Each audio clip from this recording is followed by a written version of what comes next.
하나님께서 요즘에는 우리에게 어떤 메시지를 주시고 싶어 하실까?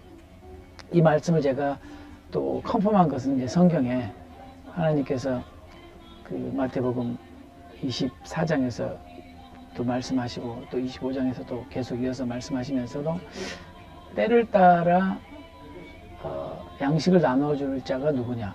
그러면서 이제 충성되고 지혜 있는 종에 대해서 말씀하잖아요. 그래서 이제 그때 깨닫게 된 거죠.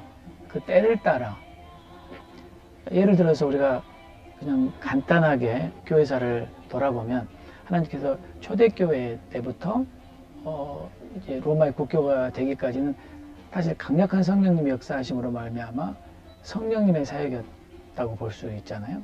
그런데 이제 로마 국교가 된 다음부터 이게 성령님의 어떤 그 생명력 있는 그 내적인 컨텐츠가 소멸되면서 외형적인 것만 남은 거죠. 쉽게 말하면 형식이 남고 의식이 남는 거죠. 우리가 리추얼이라고 하잖아요. 이것을 몇백 년 하면서 사람들이 공허감을 느끼잖아요. 근데 이것은 아닌 것 같다.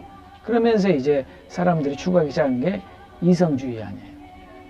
그러다가 또 몇백 년이 지나서 우리가 이성으로 도저히 할 수 없는 것이다. 그리고 그 이성을 추구하다 보니까 또 너무 많은 인본주의가 포커스가 되면서 또 타락하게 되고, 그래서 결국 우리가 하는 종교개혁, 루터나 켈빈 우리가 말씀으로 돌아가자.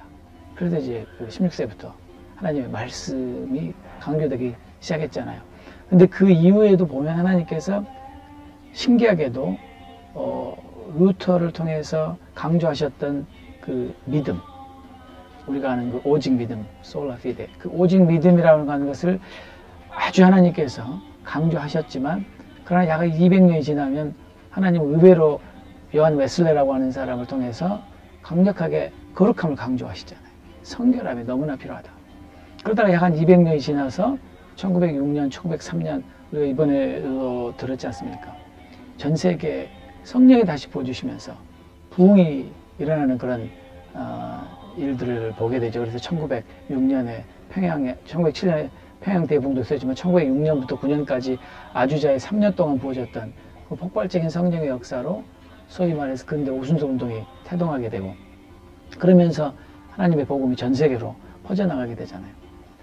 그런 일련의 어떤 그런 과정들을 보면 하나님께서 시대마다 정말 하이라이트 하시고 회복하시는 굉장히 중요한 메시지가 있구나. 예를 들면 16세기에는 말씀이었다면, 18세기에는 거룩한 삶이었다면, 20세기에는 성령의 능력과 그다음에 복음 전파, 이런 것들이 저에게는 이렇게 깨달아졌어요.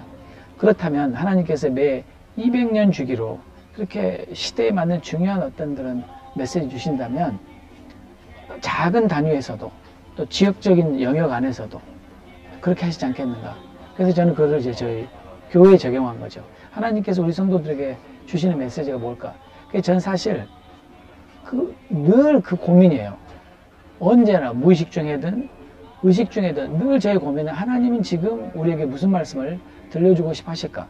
성경을 볼 때도 그렇고 사람을 만나서 대화할 때도 그렇고 어디를 가든지 하나님은 지금 무슨 메시지를 들려주고 싶어 하실까?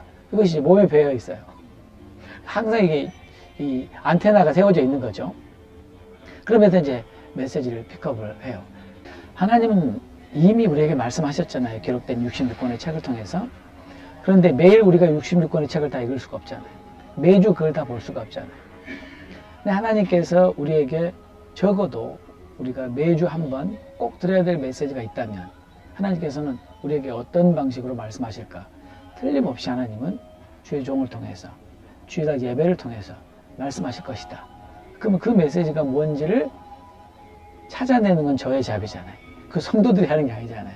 그러니까 이제 그 일을 저는 아주, 그게 저에게 목숨 같은 거니까요.